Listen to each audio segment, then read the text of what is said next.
Pemirsa, menjelang Lebaran Idul Adha, Wakil Wali Kota Palembang Fitriyanti Agustinda memastikan stok sembako aman dan masyarakat jangan takut terhadap kenaikan harga saat mendekati Lebaran.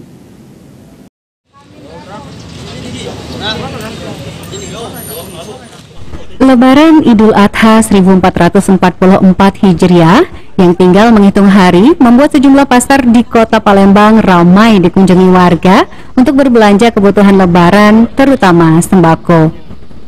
Wakil Wali Kota Palembang Fitriyanti Agustinda dalam keterangannya terkait kondisi sembako di Palembang menjelaskan, sejauh ini keberadaan stok sembako di Palembang dipastikan aman dan mencukupi kebutuhan Lebaran.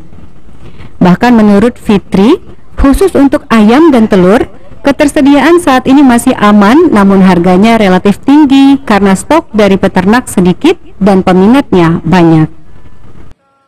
Tadi juga sempat berbincang-bincang dengan para pedagang kaitannya dengan kebutuhan pokok.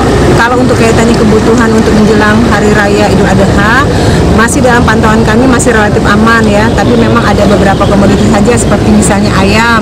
Ayam ini karena kenaikannya banyak sekali yang hajatan katanya.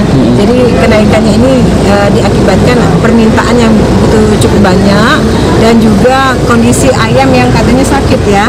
Oleh karena itu nanti dalam waktu dekat kita akan coba panggil distributor ayam untuk sama-sama kita duduk bersama untuk membicarakan masalah ini. Jangan sampai harga beberapa komoditi terutama ayam misalnya telur merangkak naik tanpa dalam arti penjelasan dan juga tidak terkendali.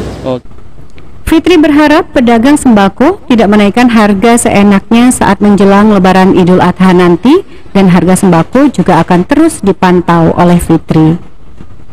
Irawan, PAL TV.